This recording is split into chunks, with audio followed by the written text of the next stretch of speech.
Our conversation this hour goes into double standards in prosecuting political speech. What are you then really setting as the standard if you are not applying it across board? Dr. Muita Ndungu is a governance affairs and public policy expert and joins us for the first time in the hot seat of the Situation Room. Very good morning to you. Good morning. Good morning. Good morning. How are you doing? I'm good. Karibu sana. And cold out there, but good. Yes, it's quite chilly in Nairobi. And probably around the country, the weather patterns are changing, maybe getting a little bit colder. But that notwithstanding, things are hotting up. So let's talk about some of these things this morning. Before we do, you may know that we go around the African continent every week. We come back from a different country and we bring their proverbs. Right. You get to interpret the one that Dennis will share this morning. Yes.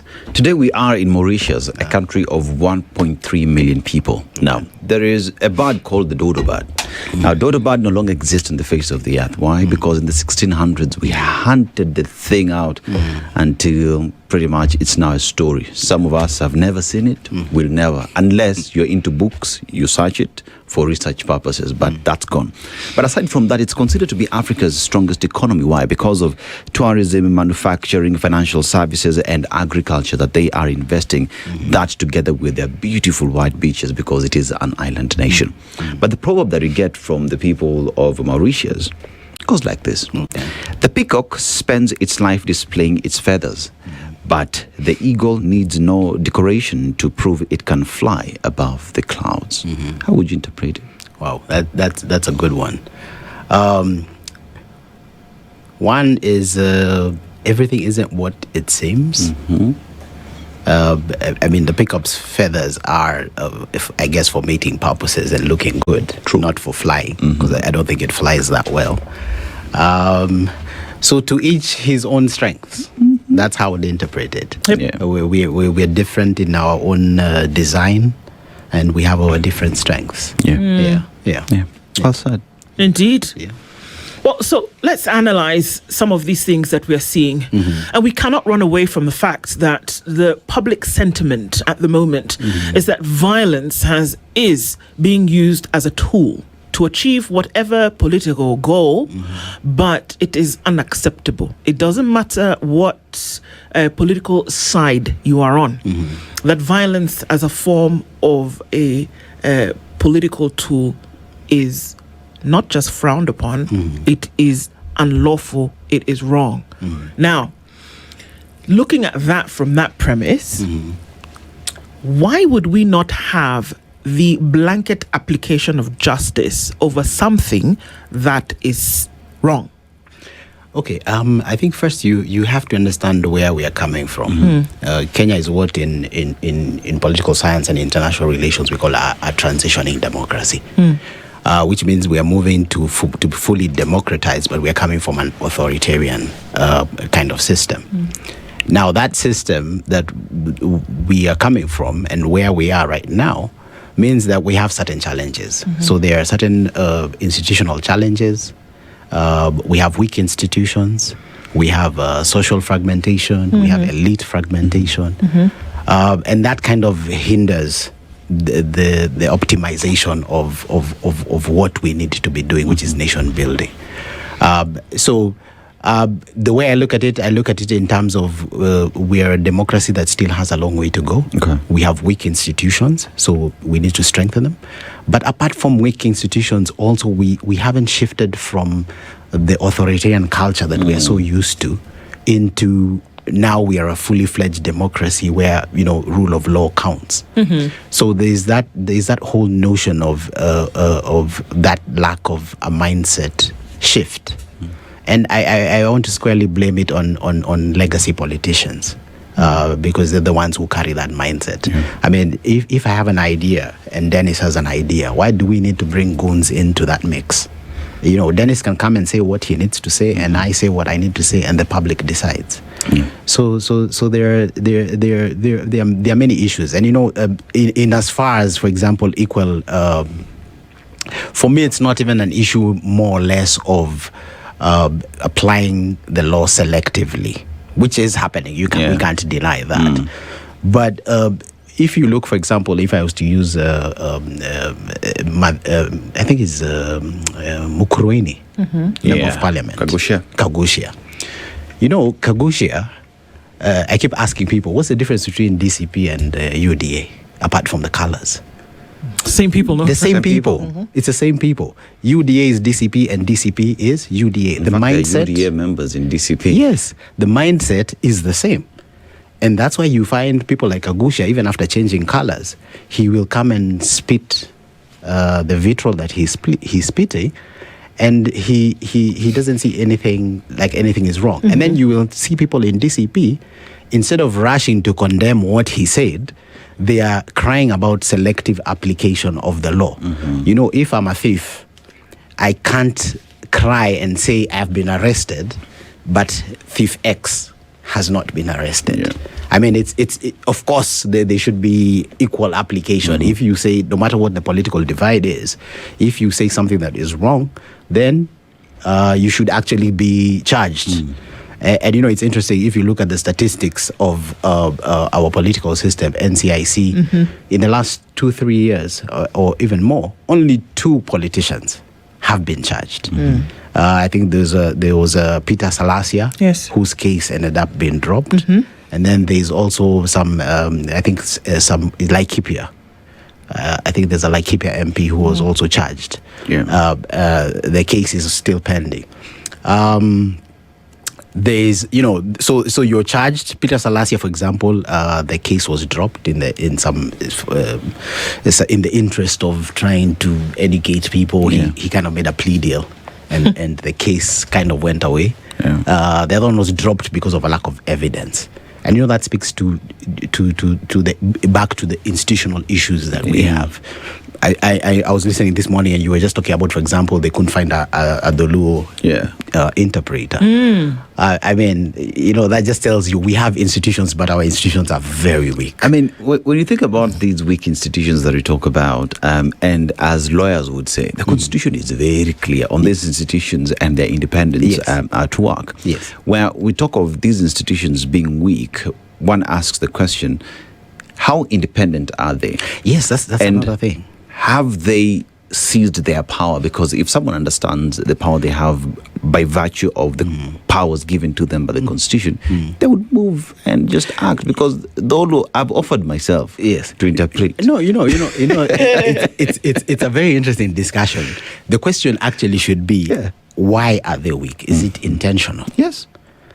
I would like to say that you just rightly that you've said it, the legal framework allows for independent commissions, gives them the freedom, allows for the police to be also independent.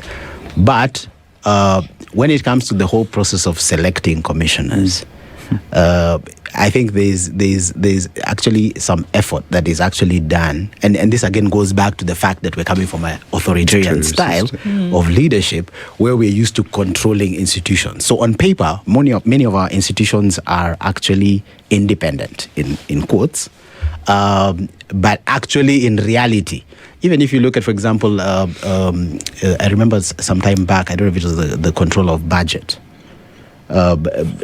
claimed that she was she had been threatened or something like that. There's a case that there was a case like that. But you're an independent body, you're an independent commissioner, you're an independent chair of a particular commission.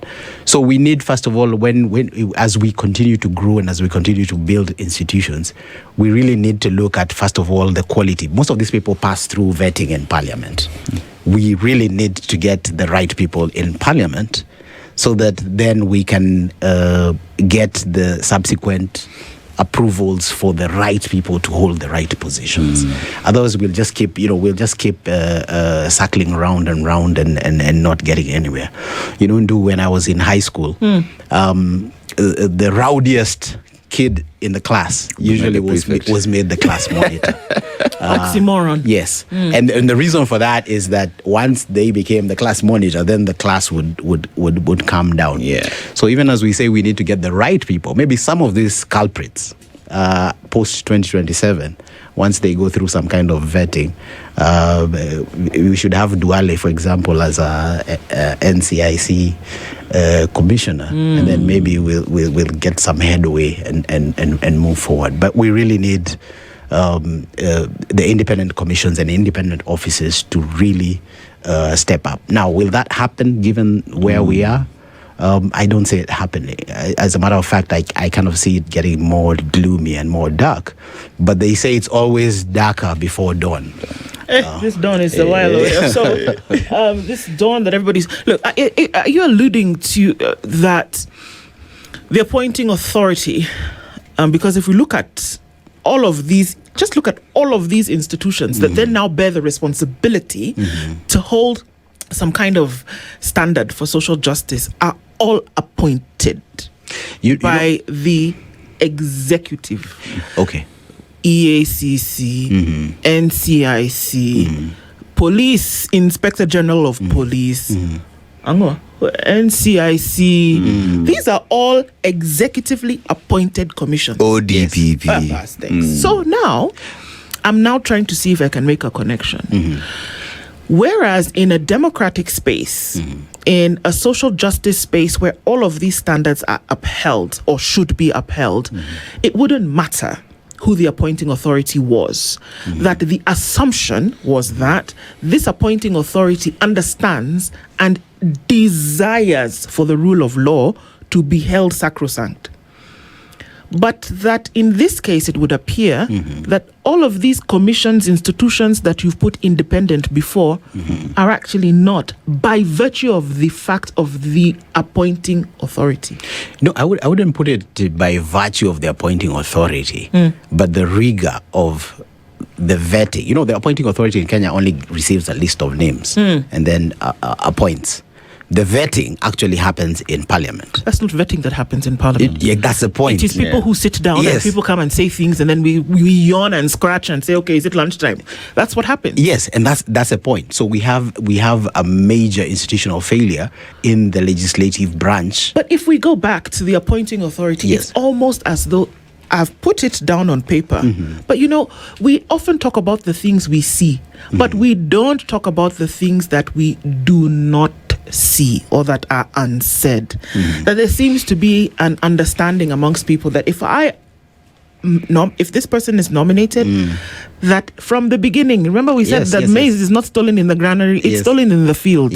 So from the very beginning, you already know who my person is. So when that list comes, you go yawn and scratch in the vetting process. But this is the guy that we want. Can we just be honest? No, that actually is the truth. I mean, we can't run away from it from the very beginning. Even when you look at the nomination lists for these authorities, it's the same people. Either they are former politicians, political affiliates. It's the same group. I mean, out of 53 million Kenyans, you can't tell me that we don't have fresh names and that there are fresh applicants who actually put in. But when the vetting is done and the shortlisting is done, it's the names that we can all recognize. It's never like a new person who maybe was working somewhere in the World Bank or something like that and then came in. So yes, I completely agree, and that's something that we really need to work on. For the betterment of this country. This week, for example, we were talking about Vision 2060, for example. Oh, yeah. And there's a lot of debate, for example, on, first of all, stock taking on Vision 2030 and where we have been. You know, we have policies, we have visions, everything on paper is good in Kenya. Actually, if you look at it, and if you look at the history of development planning in Kenya, everything is up to scratch in terms of what needs to be done. But if you look at, for example, Vision 2030, why wasn't Vision 2030 really working? Politicization of development planning. There are pillars in there, and the moral. If you look at Vision 2030 and you look at the moral, they call it the moral foundation, rule of law. Agreement where one people. That's a foundation. If you don't get the foundation right, it means when the cracks start appearing, the vision is going to falter. Doctor, does it mean therefore that, and correct me if I'm wrong, the law is very clear on what needs to be done. Yes. And even in these offices where individuals are supposed to be independent and serve, that we choose to reward our cronies, our friends into these commissions because they will always do the bidding for us. That whilst the constitution deserves that you get the best there is to do the job, those who supported us, those who said 2022, 2027 are the guys that we will reward because they are our friends and they will shield us in one way or the other when matters hit the fan. Yes, that's we can't run away from that. That's the fact of the matter. I like the way, for example, the Judiciary Service Commission does its thing. There's a public vetting. There's a whole process in you becoming a judge in Kenya. Unlike the processes that we have, especially in Parliament. One of the things that in this country we know that Parliament has been emasculated by the executive. And in the coming elections, even as people vote, if we have big parties with big numbers and absolute say, we'll continue to have the same problem. But if we have a parliament that is independent, that separates itself from the executive, then we are likely to have better outcomes and better choices. So as we move to the next general election, the best outcome we can have is to have as many different players from different parties holding position, and also even at the county level where we have people from different parties in parliament who then can hold the executive to account. As long as there's no holding of account, and as long as it's appointments are done by a wink and a nod, we're going to continue having the problems that we're going to have. Because how you prepare something then will have a direct effect on how the thing will work. Yes. Right? Yes. Okay. In Kenya, things are designed to fail. It's not that we don't know. It's not that we don't have the policy. It's just let's put so and so here. Either he's compromised, or we have something on him, or he's our person, and he's going to do what we want. Okay. Yes. Why do countries have constitutions? We say constitutionalism, the rule of law, all these nice, sexy things. Most progressive document. Why do countries have constitution? Why do people sit around the campfire and say, oh, this is great, kind of like Animal Farm, and say, okay, who's going to rule? Will it be you? Who has the conch is the person who rules, or whatever the case may be. A different story, but I mean, Lord of the Rings, Lord of the Flies is something else. But at the end of the day, it's people sitting around and they coalesce around an idea, and then they say, okay, this is what we are going to do, this is what we are going to follow. Why do people do that?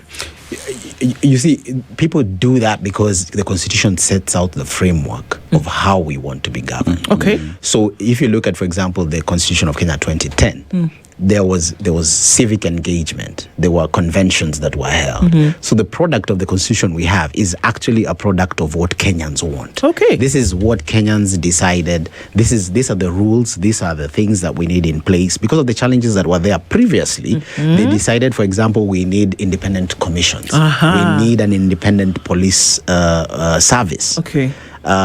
So in terms of the Constitution, it is how we, the people, have chosen to be governed. Now, once we have that in place, this is now where the political elite come in. Are they adhering to how Kenyans want to be governed? Kenyans want an independent police service. Is the police service independent? What are the mechanisms if the police service goes rogue of dealing with it? For example, now IPOA is one of the ways that we deal with issues in the police service. How independent are the people in IPOA? So it political goodwill is actually one of the most critical things. You can have the best constitution on paper, but if you don't have political goodwill on anything, on issues regarding rule of law, on issues of development, if you don't have the political goodwill to push for that ideal that Kenyans have spoken that need, then you're going to continue having challenges. So based on what happened before, usually people say, okay, we don't want that thing anymore. And we've seen so much destruction that we have said, how about we put in a law so that this is what will guide us. That's what a law does. It guides you. So let's put in this law and we shall abide by it.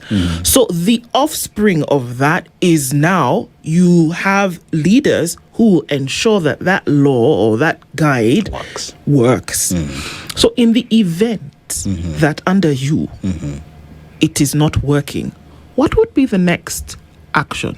You see, the Constitution also has those safeguards. For example, term limits. For 5 years, we go to an election. We have the election. A president is chosen with a mandate to execute his manifesto, his or her manifesto. And then every 5 years, there's a review. It's actually 4 years. But it's 4 years now, yeah. Okay, every 4 years now, there's a review where they have to come back to us. Now, here's now where the other challenge now comes in. You know, democracy actually requires some form of kind of civic standards and civic education for people to understand what it is that we collectively want. Okay. Politicians will always be politicians. They'll circumvent to maintain the status quo. They'll give goodies, isn't it? But actually, we are meant to be sitting down and reviewing for the past 5 years or past 4 years. How have things been?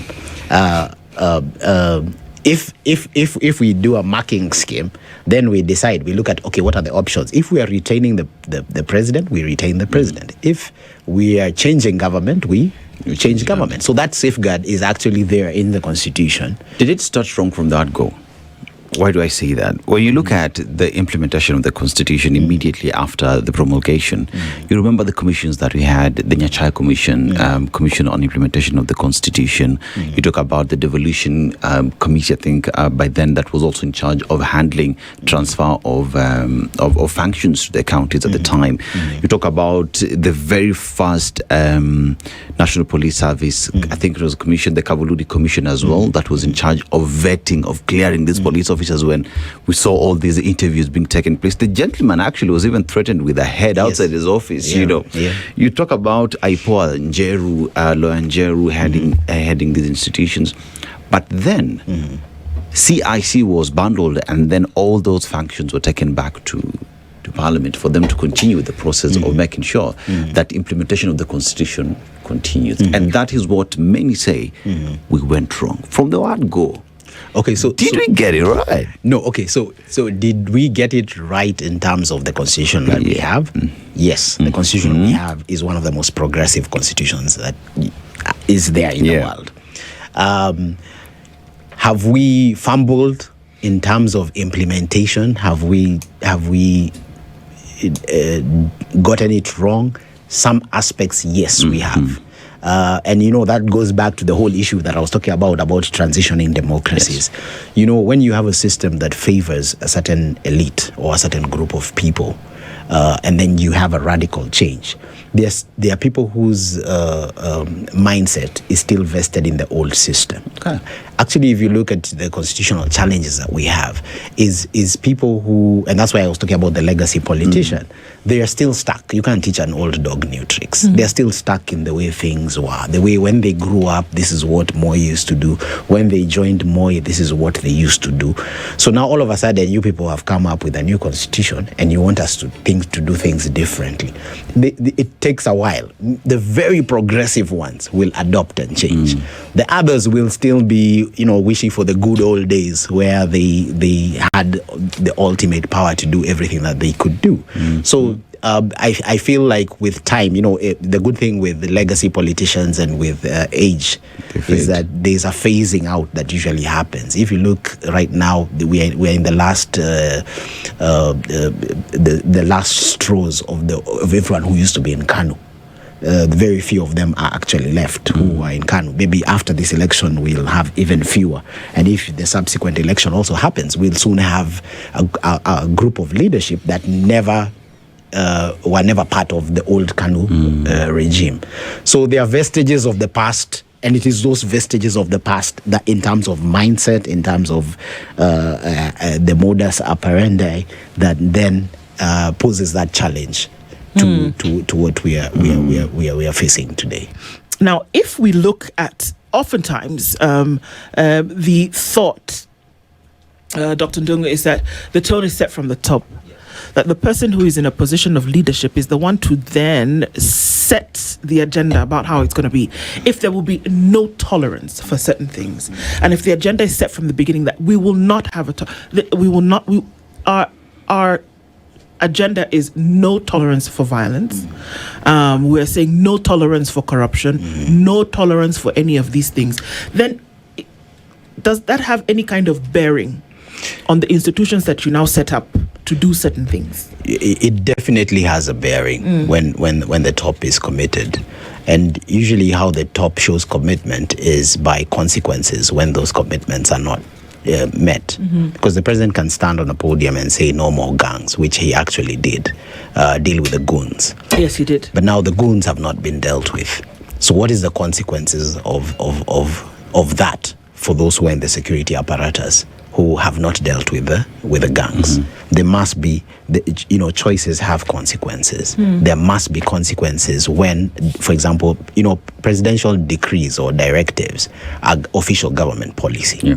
So if government policy is violated, then there must be a consequence. Whether it is at the IG's office, whether it is at the county police office, there must be consequences. There must be some kind of explanation, because the road that we're traveling in is a slippery slide to anarchy in 2027. You have politicians who are saying whatever it is that they want. You have goons being mobilized.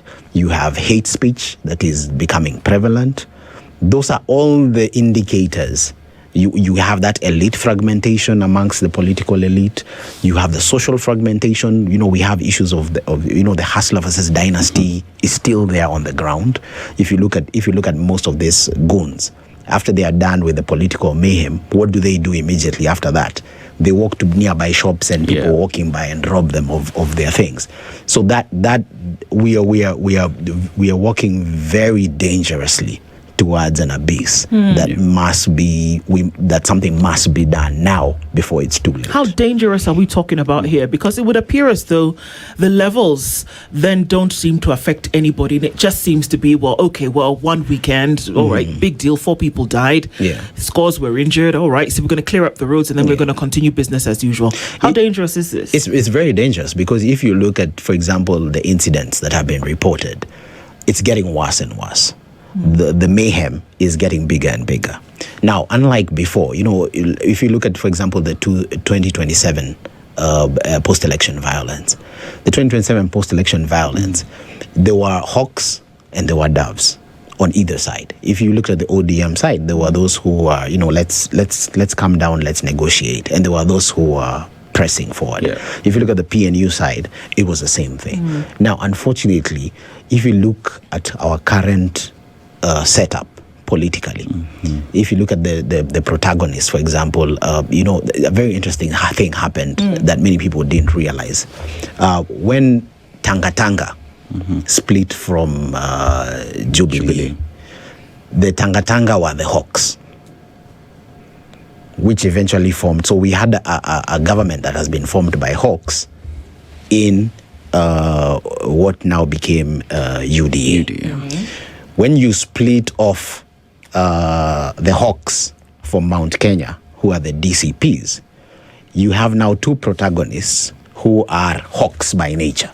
They were the same thing. Yeah, they were the same thing. And they are both hawks. There's no dove. There's no one who is thinking, let's negotiate, let's cool things down. You have hotheads on this side and hotheads on this side. Now those are the 2 major parties. Now we are heading to an election where you have the protagonists are both hawks. You have this deadly cocktail that has been slowly built up that could eventually lead to serious problems. It can lead to state failure, actually, because the Kofi Annan kind of settlement was one where Kibaki alikuwa mpole and Raila had some sense. So he knew when to pull back and when to advance his agenda. I don't know if we get into a situation today we have those kind of politicians who know when to pull back, who know when to negotiate, who are actually thinking, our politics has become very emotional. Yeah. And that's another challenge that we have. Because of the emotional nature of our politics, everyone is a hothead. Dr. you Yes. speak to something that is very critical and equally what has been raised by one of our listeners here.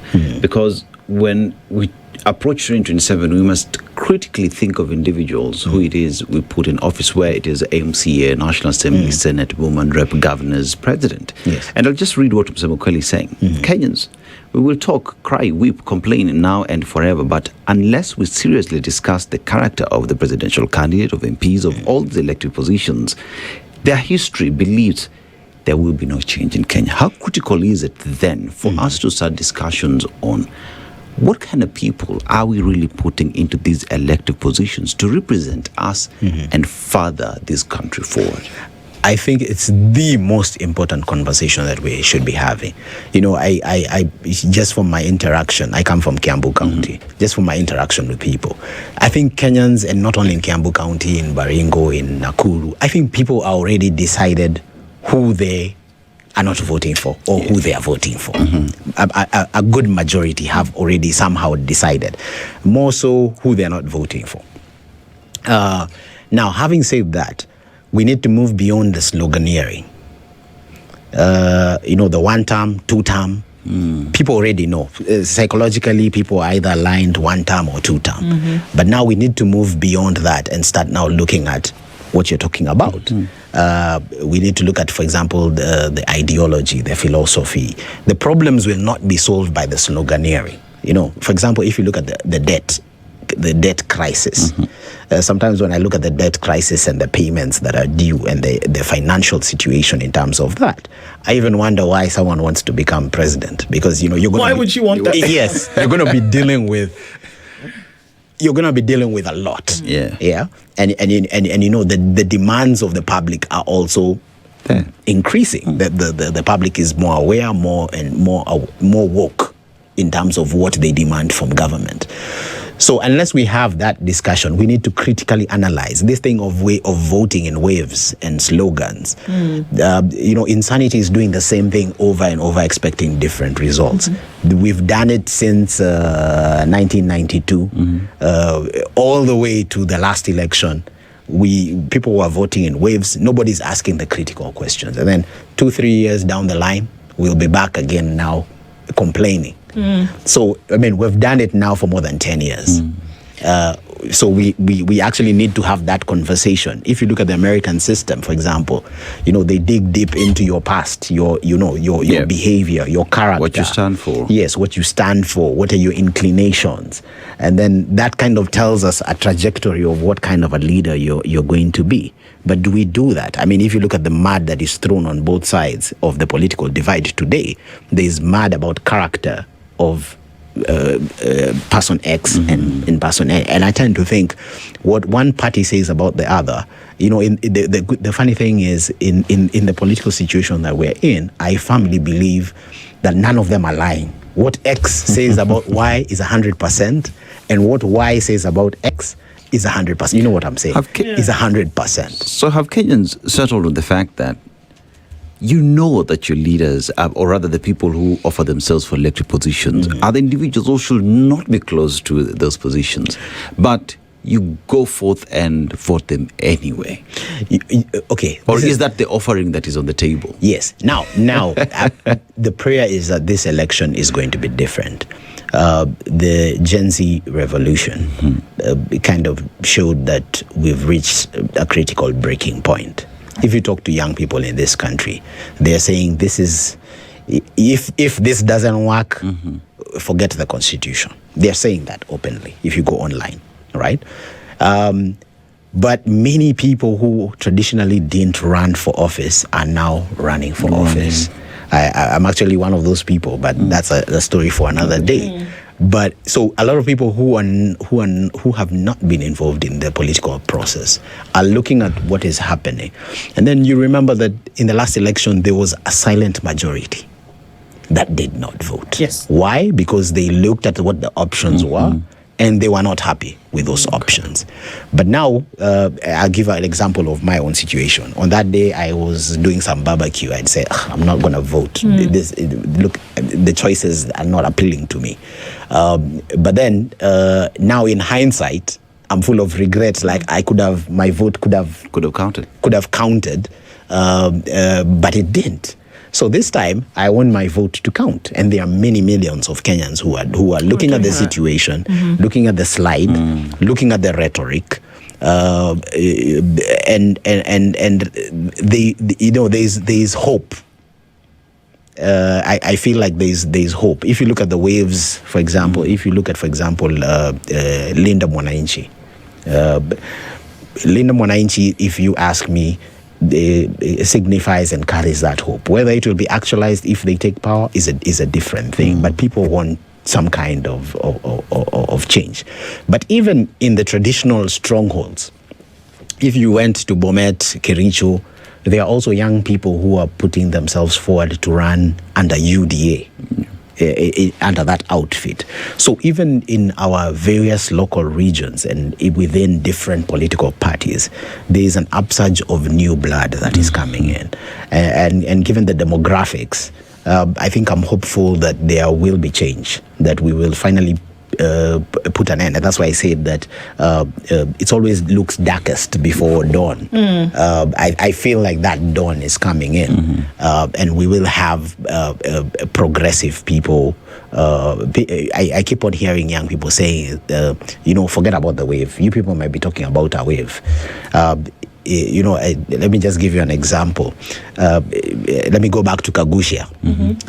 I don't know, maybe it's not his lucky day today. I said there's no difference between Kagushia when he was in UDA and when he's in DCP. Yeah. Kagushia voted for the 2024 finance bill. Right? No apologies still today for that, right? Never voted for the impeachment. The 2027 election for young people is not about Gachagwa's impeachment. It's about the thinking about the 2024 finance bill. Yep. And why the 2024 finance bill? The 2024 finance bill indicates that you went against our actions. We wanted you not to vote no, but you voted yes for your own parochial interests. So we're going to hold you to account for that. So there's a holding of account that is coming, that many people are not seeing. In the wave of the party colors, there's a lot of that. But in the end, when people are starting to digest and think about issues, those questions now will come up. Going to an election the year before, and we're talking about where there's a baying for blood in terms of people who did certain things. It's interesting because I was just telling Dennis earlier on that I had a privilege of doing some work at the International Criminal Tribunal for Rwanda in Arusha. And we sat in those sessions and listened to the things that actually happened in Rwanda, testimony that was given. But you know what? The people who did the slashing of throats and all of those things were never on the dock. It was the people who paid. It was the people who gave direction. It was the people. Those were the people then who were essentially sitting in those boxes who were telling the court what they did. Yes. It was those people who were held to account. Yes. So here it is, and these people might kill, maim, injure, but the people who will be brought to account are essentially leaders. Yes. So how can we be having conversations towards, you need to be really careful about who you choose to be your leader, because you could get to this place. How do we shift the conversation to say, it can be great, like you talk about the sloganeering and all of that, but who are you selecting? Because they have a potential of sending things down the slippery slope. Right now people are charged up and people are very emotional. So you're right, we kind of need a reset, because you're actually right. When you look at the International Tribunal for Rwanda, if you look at the ICC cases, it's this with the highest responsibility. Now, if you look at where we are in terms of the digital age, unlike before, there is so much evidence that is being collected. There are non-governmental organizations. Is it Haki and Ukweli and all these different organizations that are actually collecting this data. You have been captured, for example, in Homa Bay, speaking in your native language, inciting people. Fine, the system maybe will entertain you, but when the slippery slope starts, that's evidence that has already been logged into the internet that is not going anywhere. For perpetuity, it's going to be there. So who says that if you find yourself in a tribunal or you find yourself at the ICC, you're already building a case against yourself by how you're behaving. Now let's switch a bit and talk about the voters. A lot of civic education needs to be done. Not enough civic education in Kenya has been done, where people are able to relate actions of politicians and the higher ups with their actual situation on the ground. I saw somebody saying that if you look at, for example, those advocating for a particular political party, they're actually the ones who have suffered the most economically from the actions of that political party. But they are not able to relate because, people also, because of the nature of the economy, are on survival mode. Many of these people are not actually bad people. They are actually people maybe who are frustrated, are looking for daily bread. So they are told, I remember, for example, the Old Kalau. So there was a group of young men who had been accosted. They were goons, had been hired and came into Old Kalau. And they were accosted and they were being asked, like, what are you doing here? Who paid you? And, most of them were like, I was paid by so-and-so. We were just told, let's go and do this. So for them, when you look at them, the 500 shillings, the 1,000 shillings, it's not that they're actually bad people. They are just desperate people. So many of these young goons and young people are actually just desperate people trying to earn a living. Now, so now we need to do some civic education. Like, first of all, you're in this predicament because of these politicians. Secondly, there's a better way to do this. Don't worry about just today. Worry about the long term. Because they don't really care about you. Once your job is done, like this fella. Yes. This is truly, once your job is done, these guys don't care. Yes, they about don't. You. They don't even know them. I mean, I'm sure like that goon now who's in the paper, some of them are knowing his name today. But they were on the payroll. I mean, he just gave money to his PA and maybe said, go pay them. He doesn't know the actual person's name. You see, we talk about civic education, and there are agencies. One would say that even IEBC would be on that path right now. Political parties themselves should be on the path of civic education to enlighten people as to what voting right means, what different change, what change would mean to your life. But no one is taking that route, because then Mwananchi would be enlightened and perhaps would say no to you. Yes. So it is by design. It is intentional that we'll not take the path of civic education. We'll take the path of spewing hate, because that's what we know how to do. Major political parties in this country don't want you voting on logic and sense. They want you voting on emotion. So that's why you see on both sides there's an increase in hate speech.